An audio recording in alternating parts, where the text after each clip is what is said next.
Mheshimiwa Rais wa Jamhuri ya Muungano wa Tanzania, mara baada ya kumaliza kiapo kwa Jaji Mkuu wa Tanzania, kwa heshima na taadhima, naomba sasa ruhusu kinachoendelea ni salamu kutoka kwa viongozi. Na sasa nachukua nafasi hii kumkaribisha Mheshimiwa Jaji Profesa Ibrahim Hamisi Juma, Jaji Mkuu wa Tanzania, aliyemaliza muda wake kwa ajili ya salamu fupi. Karibu sana kiongozi wetu.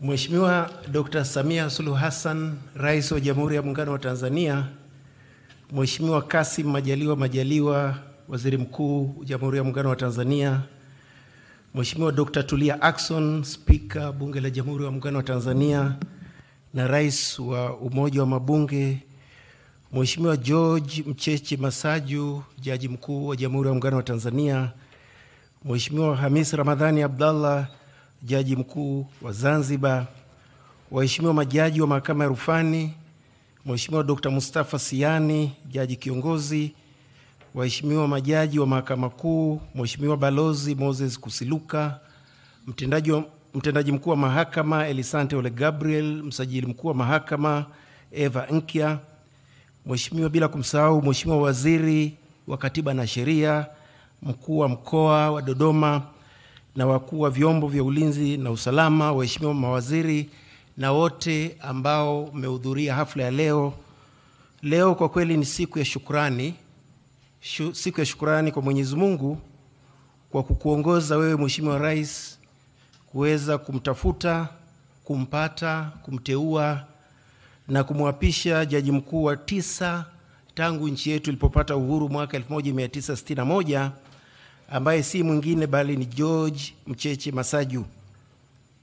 Ingawa ni rahisi sana kuorodhesha Watanzania wengi ambao wana sifa za kuwa jaji mkuu, lakini sio rahisi kumpata mtu ambaye anakidhi kigezo cha kuweza kuwa jaji mkuu kwa wakati uliopo. Kwa hiyo haikuwa kazi rahisi kwako Mheshimiwa Rais, naamini hivyo, kwa sababu mwaka 1965 wakati baba wa taifa alivyokuwa akitafuta jaji mkuu, wakati huo jaji mkuu alikuwa ni Mwingereza, alikuwa anaondoka na nchi yetu ilikuwa uhuru. Alipata wakati mgumu sana kupata jaji mkuu Mtanzania. Ilibidi aende katika nchi ya Trinidad na Tobago ndio aliweza kumpata jaji mkuu ambaye ni Philip Georges kuweza kuchukua ile nafasi. Pili, binafsi siku ya leo kwangu ni siku ya kumshukuru Mungu kwa kuongoza wewe Mheshimiwa Dr. Samia Suluhu Hassan na hayati Dr. John Pombe Magufuli vile vile kuniona kwamba ninafaa kuwa jaji mkuu wa 8 wa Jamhuri ya Muungano wa Tanzania kuanzia mwaka 2017 hadi saa 4:10 leo tarehe 15 mwezi wa 6 na 2025, kwa sababu hizi nyakati ni muhimu sana, kwa sababu inaweza kutokea changamoto ya kisheria nikajikuta nafanya kazi ya jaji mkuu wakati muda umepita. Kwa hiyo ilibidi niangalie muda na kujua kwamba kwa kweli muda umepita. Kwa hiyo tunakushukuru sana Mheshimiwa Rais kwa kuweza kutuwezesha kupata jaji mkuu. Na kushukuru sana pamoja na kunipa mazingira ya kufanya kazi ya jaji mkuu. Uliniwezesha. Ule uwezeshaji kwa kweli ulikuwa ni mkubwa sana. Uwezeshaji ambao ulileta utulivu wa hali ya kipekee katika mahakama. Na hilo ndio somo ambalo nitamuomba ndugu yangu George Masaju kwamba usiache kuangalia jicho la Mheshimiwa Rais wa Jamhuri ya Muungano wa Tanzania, kwa sababu yeye ndio mdau mwezeshaji. Na kwa kweli ametuwezesha sana sana sana, na haya yote mnayoyaona sio nguvu yangu au nguvu ya majaji, ni nguvu ya uwezeshaji. Tatu, naomba nimpongeze sana Mheshimiwa Jaji Mkuu George Mcheche Masaju tumefahamiana muda mrefu sana. Juzi nilipokutumia ujumbe wa salamu, ulinikumbusha maeneo mbalimbali ambayo kazi zetu zilikutana, tuliweza kufanya kazi kwa pamoja tangu enzi zetu huko chuo kikuu. Wakati ule vile vile ukuwa mshauri wa rais Mheshimiwa Jakaya Mrisho Kikwete, na wakati huo ndio tulianza ule utaratibu kwamba wananchi wengi huwa wanakuwa na dukuduku nyingi kuhusu mahakama, malalamiko, mambo mbalimbali.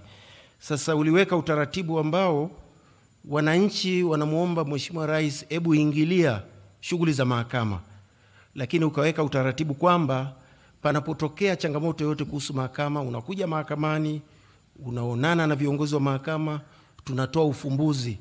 Kwa hiyo inakuwa ni Mheshimiwa Rais ametoa utatuzi, lakini vile vile kwa kushirikisha mahakama ya Tanzania. Kwa hiyo mimi nakushukuru sana, na wewe sio mgeni katika kazi ya kimahakama. Umefanya kazi ya ujaji, umefanya kazi ya jaji wa rufani, umekuwa naibu mwanasheria mkuu wa serikali, umekuwa mwanasheria mkuu wa serikali ambaye unafanya kazi katika tume ya utumishi wa mahakama kama mjumbe. Kwa hiyo mahakama sio ngeni kwako kabisa. Na ni kama ndege ambayo inataka kutua, runoff ni ndogo. Wewe uhitaji runoff ndefu ili upae. Utakimbia tu kidogo utapaa, na sisi tunakuombea kwamba utakapokuwa unapaa tutasaidia ufikie hayo malengo ambayo tumejiwekea. Kwa hiyo mimi nakuhakikishia kwamba uongozi mzima wa mahakama tulijadiliana, tukasema kwamba tutakupa utiifu, unyenyekevu wa hali ya juu ili kukuwezesha wewe utuongoze ili tuweze kufikia malengo ya utoaji wa haki, kwa sababu hayo malengo ni endelevu.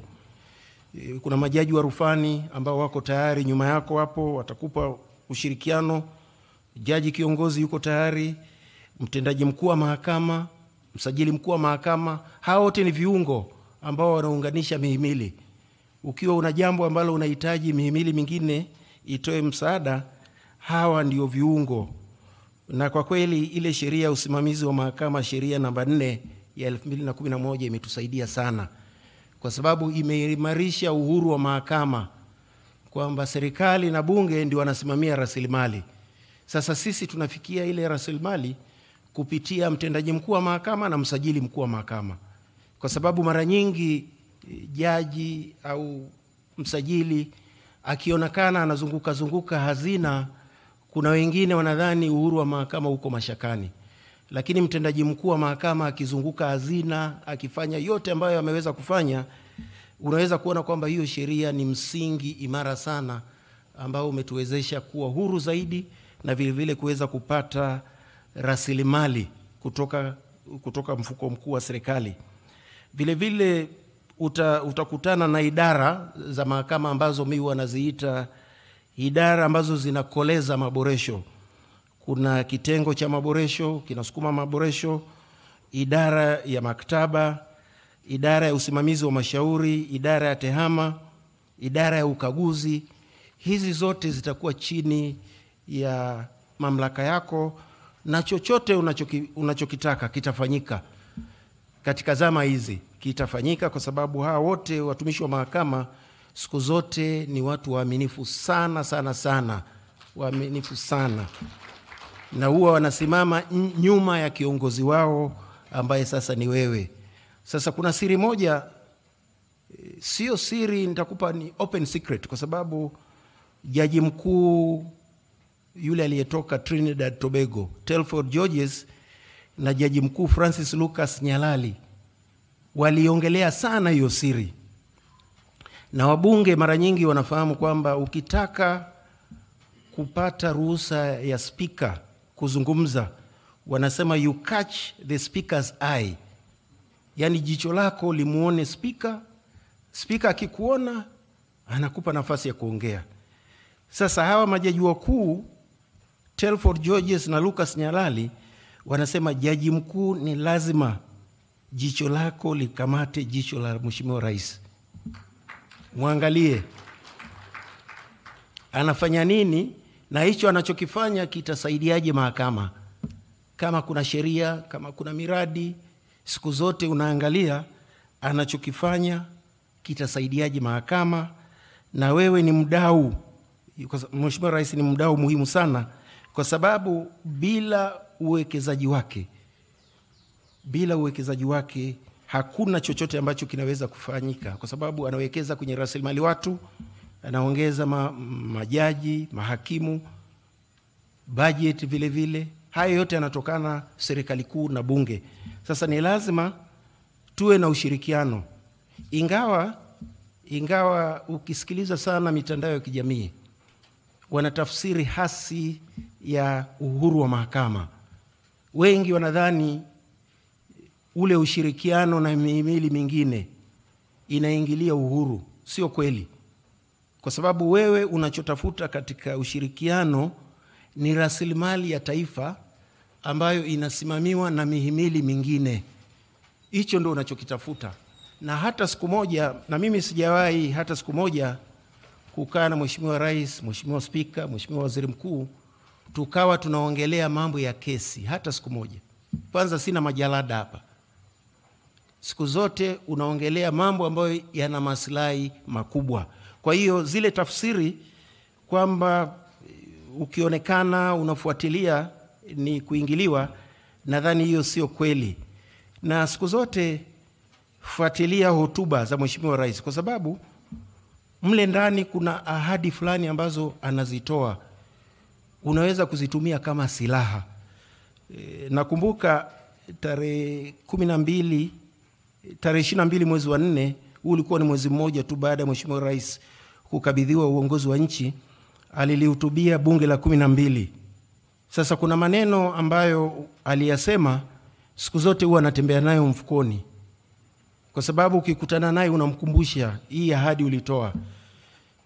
Mtendaji mkuu akienda hazina anaionyesha, Mheshimiwa Rais alisema hivi, na alisema tutashirikiana pia na muhimili wa mahakama katika kuimarisha mifumo ya utoaji haki, ikiwemo kuendelea kujenga miundombinu ya mahakama, kuongeza idadi ya majaji na mahakimu na kukuza matumizi ya tehama ili kuongeza kasi ya usikilizaji wa kesi na uwekaji wa kumbukumbu. Kwa hiyo unaweza kuta Mheshimiwa Rais ana interest kwamba mahakama itoe haki na iwe na rasilimali ya kutosha ili iweze kutoa huduma, kwa sababu anaelewa maendeleo yoyote ya kiuchumi hayawezekani bila kuwa na mahakama huru, bila kuwa na utawala wa sheria. Kwa hiyo ni mdau muhimu sana, na ndio maana ukiangalia programu zetu za maboresho, tumejaribu kujiegesha kwenye dira ya maendeleo ya taifa ambayo ina 2025, kwa sababu ile dira ndio ina ahadi ya rasilimali. Sasa tukasema tukitengeneza mpango mkakati ambao umejiwekesha kwenye dira, tunaweza kwenda kupata rasilimali kwenye huo mfuko ambao na sisi tunastahili. Sasa hiyo mipango yetu mikubwa ambayo tumefanya ni kwa sababu tulisoma wenzetu wanafanya nini, kama wana programu ya Tanzania ya kidijitali, kuna mambo ya kunufaika, tunasema na sisi ni sehemu ya Tanzania ya kidijitali. Na ndio maana tunasema sisi mahakama, sisi ni sehemu ya safari yoyote ya dira ya taifa ya maendeleo. Kuna msemo mmoja ambao umesemwa mwaka 1960, Rais wa Marekani Jeff Kennedy alitoa lengo au dira kwamba ndani ya miaka 10 Marekani itamfikisha mwanadamu katika mwezi. Kwa hiyo siku moja mwaka 1962 akawa anatembelea sasa katika lile eneo la kutengeneza rocket za kwenda mwezini. Akamkuta mfagizi ambaye huwa analinda lile jengo. Akamuuliza, na wewe unatafuta nini katika eneo hili la kisayansi? Yule akamjibu akasema, ninasaidia kumfikisha mtu kwenye mwezi. Kwa hiyo dira ya taifa ya maendeleo inatakiwa kutufikisha huko tunatukotakiwa kwenda. Sasa sisi mahakama hatuwezi kubaki nje, tunatakiwa kuwa kama yule mfagizi ambaye alisema, na sisi tunataka kuenda kwenye hiyo Tanzania ambayo Mheshimiwa Rais unaiahidi katika dira ya taifa ya maendeleo. Kwa hiyo hilo niliona niliseme sasa hivi, kwa sababu kuna ule upotoshwaji kwamba ushirikiano unatafsiriwa kama kuingilia uhuru. Ushirikiano kamwe hauingilii uhuru. Ushirikiano unatusaidia kuweza kupata rasilimali ambazo tunastahili kupata, kwa sababu uchumi na maendeleo ya nchi hayawezekani bila kuwa na mahakama. Jambo lingine ambalo pengine nirejee historia vile vile, wakati baba wa taifa anamuaga Jaji Mkuu Georges, yule aliyetoka Trinidad na Tobago, kwanza alimsifu Jaji Mkuu Georges kwamba anavyotafsiri uhuru wa mahakama. Jinsi yule jaji aliyotoka nchi nyingine alivyokuja alikuwa anatafsiri uhuru wa mahakama. Akasema uhuru wa mahakama ni kutoitenga mahakama na historia, maisha na uchumi na ustawi wa nchi. Na Mwalimu alisema uhuru wa mahakama kwamba katika kusikiliza mashauri na katika kufikia uamuzi hakuna atakayekuingilia. Lakini kuna mambo mengine mengi ambayo wewe ni sehemu ya ustawi na maendeleo ya nchi, ni lazima utafute hizo resources ziweze kusaidia huo uhuru. Kwa hiyo hiyo ndio tafsiri ambayo imekuwa ikiongoza mpango mkakati wa mahakama kwa miaka 5, kwamba tuna mipango, tunaenda kwa mdau, tunamuomba sasa, Mheshimiwa mdau mkuu, tunaomba utusaidie kufikia haya malengo. Pengine haraka tu ni kuambie kwamba tunamshukuru sana Mheshimiwa Rais kwa uwezeshaji, hasa katika kuhakikisha kwamba fedha za Benki ya Dunia zinapatikana. Tulipata milioni 65, dola milioni 65 awamu ya kwanza, tukafanya maboresho. Sasa yale maboresho hayakutokana na nguvu yetu tu, ni nguvu ya hizo fedha. Na Mheshimiwa alipokabidhiwa nchi mwaka 2022, mwaka mmoja baada ya kukabidhiwa nchi, aliridhia mkopo wa pili ambao ulikuwa ni mkubwa sana kutoka Benki ya Dunia. Haya yote ni kwa nini? Kwa sababu anatambua kwamba utoaji wa haki ni sehemu muhimu sana ya maendeleo ya nchi, kwamba ukiwa na mahakama imara, mahakama inayofuata sheria, taratibu, inaleta utulivu ambao tunauhitaji katika shughuli zetu. Sasa kuna ahadi ambazo Mheshimiwa Rais alizitimiza, lakini utekelezaji wake haujakamilika. Kwanza kuna miradi 12 ya mahakama za mwanzo zinazojengwa kwa fedha ya ndani. Na nadhani Mheshimiwa Rais atafurahi sana kabla kipindi hiki cha urais cha kwanza kijaisha, miradi hiyo imekwisha. Kuna mahakama za mwanzo 60 ambazo zinajengwa kwa fedha za mkopo wa Benki ya Dunia, zinaendelea kujengwa. Fedha zimeshatoka, zinatakiwa kujengwa. Tusipoteze hiyo nafasi. Alafu kuna ujenzi wa mahakama za wilaya 14 zinaendelea kujengwa. Hizi zinajengwa kwa fedha za ndani, ikiwemo mahakama ya wilaya ya Chamwino. Nadhani tuko Chamwino. Mahakama ya wilaya ya Chamwino ni moja ya wilaya ambazo hazina mahakama ya wilaya. Wilaya zingine ni Mbulu, Simanjiro, Kibiti, Kalambo, Kishapu, Nyasa, Masasi, Kilosa, Tunduru na Chingwea, Tarime, Uyui na Mkalama. Sasa hizi zote tunatakiwa tuzimalize kabla uhai wa fedha za Benki ya Dunia na bajeti haijaisha. Vile vile kuna majengo 9 ya vituo jumuishi ya utoaji haki: Geita, Simiyu, Songea, Songwe, Singida, Lindi, Njombe na Pemba. Hizi tunatakiwa tuzimalize kabla ya tarehe 31 Disemba. Fedha zimeshatoka, tunatakiwa tumalize. Kwa hiyo unaweza kuona kwa kiasi gani Mheshimiwa Rais ametuwezesha sana sana sana. Na naamini utaendelea kuangalia jicho lake, utaendelea kufuatilia anachokisema. Chochote ambacho kina manufaa kwa mahakama, wewe utakichukua, utawaletea ambao wapo, tutaendelea.